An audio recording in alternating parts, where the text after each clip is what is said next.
La reprise se consolide en Italie. Pour la première fois depuis 2011, le PIB a progressé durant 2 trimestres consécutifs, permettant à l'économie italienne de tourner le dos à l'un des épisodes les plus douloureux de son histoire. 3 récessions en seulement 6 ans. Cela conforte aussi notre estimation de croissance, à plus 0,8% pour l'ensemble de l'année. Et comme l'accélération paraît bien engagée, notre prévision ressort à 1,6% pour 2016. Si nous sommes optimistes, c'est parce que Matteo Renzi a su rétablir la confiance chez les ménages comme chez les chefs d'entreprise. Le fil rouge de son action est sans ambiguïté. Croissance d'abord, respect du pacte de stabilité ensuite. Mais cela serait une erreur de restreindre la stratégie italienne à un simple plan de relance. La feuille de route du gouvernement est bien plus étoffée que cela. Il s'agit de redresser la compétitivité coût en jouant sur la fiscalité du travail plutôt que sur les salaires, libérer du pouvoir d'achat en allégeant la barque fiscale des salariés à faible revenu, encourager les CDI plutôt que les CDD en assouplissant les conditions de licenciement et en contingentant les dommages et intérêts en cas de contestation, réformer la Constitution afin de renforcer la gouvernabilité du pays en réduisant le rôle du Sénat. S'ajoutent également des mesures plus complexes en direction du système bancaire. Comme la mise en application des réformes a été rapide, elle donne déjà des effets. L'Istat, l'INSEE italien, a comptabilisé 102 000 créations nettes d'emplois au 2e trimestre.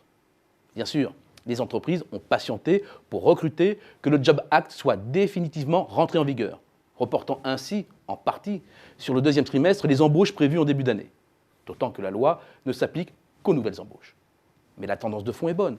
Et après 288 000 destructions nettes en 2013 et 152 000 créations nettes en 2014, la barre des 200 000, cette année, est à portée de main. C'est bien pourquoi la confiance est restaurée. La conséquence est très concrètement visible dans les magasins ou chez les concessionnaires auto.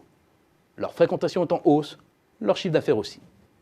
Les immatriculations progressent et la barre des 1,5 million de véhicules particuliers est en ligne de mire.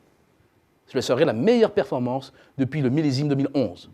Plus fort encore, la croissance annuelle de l'activité des commerçants atteint désormais 1,3% en volume. Il faut remonter en 2003 pour trouver une poussée aussi forte.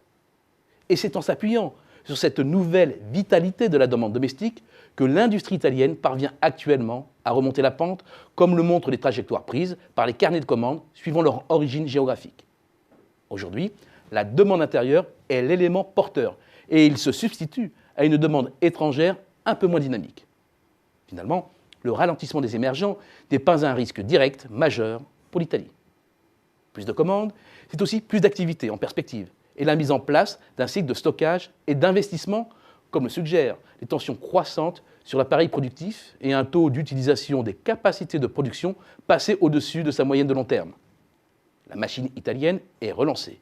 Et le tour de force de Matteo Renzi, c'est de l'avoir fait en préservant sa demande intérieure, donc son assiette fiscale, avec pour résultat le maintien du déficit public en dessous de 3% et la stabilisation de l'endettement public à moins de 140% du PIB. C'est ce qui s'appelle bien gérer son timing des réformes, avec l'aide, ne l'oublions pas, d'astres favorables.